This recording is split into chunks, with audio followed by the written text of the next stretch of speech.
Hello, Titans. This is a big week. When you hear that, many of you probably are thinking, yeah, we have our first pep rally of the year Friday. Some of you may be thinking, well, yeah, we have a home football game against the rival Monarchs this Friday. I'm thinking that because of this video, the 2015-2016 Student Handbook Review. We want to take you through some of the important things to remember in our student handbook. All right, we next want to take you through the starting lineup for the Papillion-La Vista South administration team. Our first starter is Mr. Johnson. Mr. Johnson is the head principal. He works with 10th grade. Our next starter is Mr. Grell. He's an assistant principal. He works with the 11th grade. We then have a good-looking man named Mr. Spilker. He is the assistant principal that works with the 9th grade. We then have Mr. Steele. He is an assistant principal that works with the 12th grade. And last but not least, in our starting lineup, we have Mr. Van Akron. He is an assistant principal, and he's also our activities director. This is your list of go-tos. If you have any questions or concerns about the student handbook, these are the 5 people that you need to approach. Thank you, Mr. Spilker. This is Trent Steele, assistant principal at Papillion-La Vista South High School. With regard to the student handbook, you may recall that at fall check-in, we were giving you slips of paper that showed you how to access the student handbook. The handbook is online. It's found at the web address that you see on your screen, plshs.plcschools.org, or you can also request a hard copy if you wish. But it's important to know where to find the student handbook. Student handbook is very important. It contains a lot of information that's very important to you and to your success. There are notices in the student handbook with regard to your personal rights, with regard to non-discrimination, your rights to privacy, and also your right to due process, particularly in disciplinary situations. The handbook also contains information about how to be a successful student, how to be successful academically. It provides information about our standards and also our procedures when it comes to academics. And finally, the student handbook contains information about how to be a good citizen of Papillion-La Vista South. Okay, regarding academics, here's what I want you to think of. I want you to think of yourself as being like a business corporation. And you know that corporations are owned by shareholders. Sometimes there are a lot of shareholders, sometimes there aren't very many. But that's who owns corporations. If you were a corporation and your product was your academic success, over the years you've had many different shareholders in your success. These shareholders might be teachers, administrators, paraprofessionals, certainly your parents, and of course you. But over time, our goal while you're here at Papillion-La Vista South is to gradually transfer that ownership to you so that when you cross the stage and when you are done here, you will have ownership for your success academically or in the world of work. So the student handbook contains important information about academic policies, grading, guidance services, and eligibility. These are the things, this is the information that you will need to help you take ownership for your success. Now we're talking about ownership. Ownership means you need to be responsible. So we want you to take advantage of some of the opportunities that we have here at our school in terms of academic interventions. Homework recovery. This is available for 9th grade. Homework recovery is in the morning in the Career Ed Center, and we have tutors available to you that can help you recover some of those missing homework assignments. The next one is Tuesday, Wednesday, Thursday school. Now, when you guys think of that, you probably think of, oh, that's a discipline thing. Well, it can be used for discipline, but it's also used for an academic intervention. Tuesday, Wednesday, and Thursday school are opportunities where we have tutors available to you, which you can utilize to catch up on your work. And our last one is teacher help before and after school. Don't be afraid to ask your teachers for extra help. Oftentimes, teachers have office hours before school or after school where they are available to you to do some one-on-one practice. This is Mr. Steele again. Now in a previous slide, the one word that was mentioned was the word eligibility. And that's something that I want to come back to right now, especially on behalf of Mr. Van Akron, our activities director. It's very important that if you are involved in athletics, that you protect your eligibility status academically, and we're going to show you what that means. Here are a few important items that you need to be cautious of in terms of your eligibility. Number one, you must be enrolled and passing at least 4 classes in the current semester. You must have passed 4 classes the previous semester. So it's a good idea to take 5 classes at least. If you're taking 4 classes and you fail one, you're putting yourself at risk. Keep in mind also that study halls and being a teacher aide does not count for your 4 classes. So a big question might be, when does the student handbook apply? In other words, what are the boundaries of school as they apply to our student handbook? Well, the first area is the student handbook applies to the school campus, and that's relatively easy to understand. It applies to everything that happens in our building. It applies to things that happen in our parking lot, at our football stadiums, baseball stadiums, in the land adjacent to our school. All of that is subject to the rules of our student handbook. But here's where the boundaries change a little bit, and one of those areas is online. Lots of things happen online, but it's important to remember that online behavior can be subject to the rules of the student handbook if that behavior affects the learning environment at school.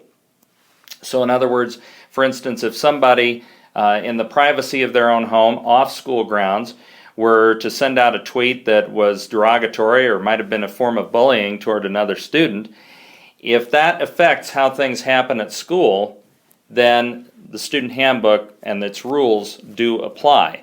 It's important to keep that in mind. If you have questions about that, please see an administrator and we'd be glad to elaborate. The student handbook also applies at school activities, whether we're at home or if we're at an away site. Even though we're off school grounds, if it's a school activity, the student handbook applies to that, and it's important always to remember that. The same goes for field trips and overnight trips as well with school activities. If it's a school activity, the student handbook applies.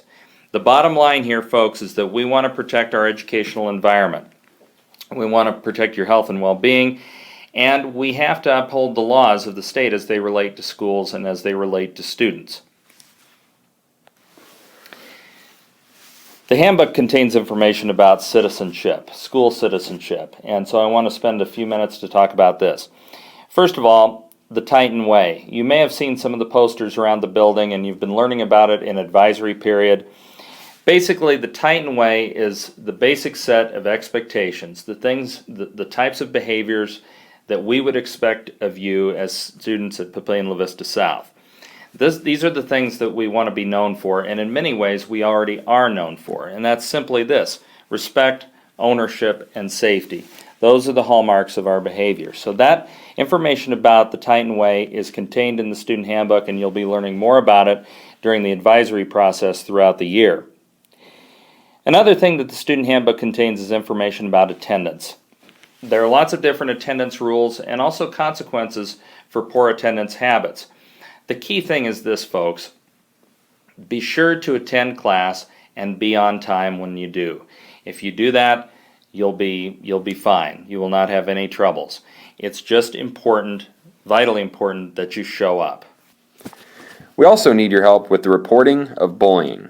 We have cameras and we have adult supervision all throughout the school, but still we cannot see absolutely everything. We need you to help us with the reporting of bullying. If you see anything that just doesn't feel right, make sure you report it to a staff member. We also need your help with taking ownership in the cafeteria. Fine dining in the cafeteria is an awesome part of our school. But to keep the cafeteria nice, we need you to take some ownership for that area and make sure you're doing your part in policing the area and keeping it a great atmosphere. Appearance and dress, that's another area we need your help with. Anything that you wear or that someone else wears that is disruptive to the learning environment creates an issue and is in violation of our handbook policies. Please make sure we appear and dress appropriately. A few more words about citizenship. It's wonderful that in our building we have very few fights. We see very few fights. But when we do, oftentimes the fights originate because two people are doing what they often call messing, as in, oh, we weren't fighting, we were just messing. But sometimes messing or playing can lead to fighting. And we need to always monitor ourselves to make sure that we're keeping our hands to ourselves and we're treating others with respect. A common misconception about fighting when it occurs is that if someone is physically aggressive toward you, then that self-defense involves you being physically aggressive back. Put another way, sometimes people, if they've been punched or hit, they think it's okay to hit back. That is not the case. If you find yourself in a situation where someone else is being physically aggressive toward you, you need to get yourself out of the situation as soon as possible. You need to notify an adult as well as soon as possible. But it is not permissible to punch back, and that's a way that frequently people can get into trouble, is because they think that that's a form of self-defense. It is not. Fighting can be a very difficult topic. Students think, well, if someone pushes me or threatens me, I'm going to fight back. Well, in the state of Nebraska, it doesn't work that way. In the state of Nebraska, you are required by law to seek safety. So, when approached in an aggressive manner, your job is to seek safety. Now, that's extremely difficult for students. So make sure that we don't get to that point. You are responsible to notify adults of situations that put the school, another student, or a staff member's safety at risk. So let's avoid fighting. Also in the student handbook, you'll find that there are many rules with regard to possession of contraband items, things like drugs, alcohol, stolen property. It's very important to remember that you need to be careful of what you possess. And what you possess includes the things that are in your car, things that might be in your backpack or purse, or things that are on your person. Even though you don't own the item, it still is in your possession, and you have to be always vigilant to make sure that you are not possessing something that is against school rules. Be careful. So we've already talked about this a little bit, but just make sure you're careful of what you post or receive online. The student handbook covers, once again, anything that disrupts our learning environment. So always be cautious and be careful of your online presence. Finally, one of the saddest things that our administration deals with are situations where students have had a valuable item stolen or lost. The student handbook mentions this, and I can't emphasize it enough, to be very aware of where you keep your valuables. The best plan is to keep your valuables at home. But if you bring valuables to school, make sure that they are locked up. Sometimes students will close their locker, but it isn't locked tightly. Sometimes they might leave their backpack laying around with valuable items in it. Always be careful of where you store your valuables, and if possible, leave them at home. One last thing to keep in mind, students, as we wrap up our handbook presentation here, is that all local, state, and federal laws are enforced within our school boundaries and at our school events, both home and away. That's it, folks. Thank you for being a very attentive audience. Again, if you have questions or concerns about anything that you've heard this morning or anything with regard to the handbook, please see an administrator. We are here to help you. Go Titans! Now go learn.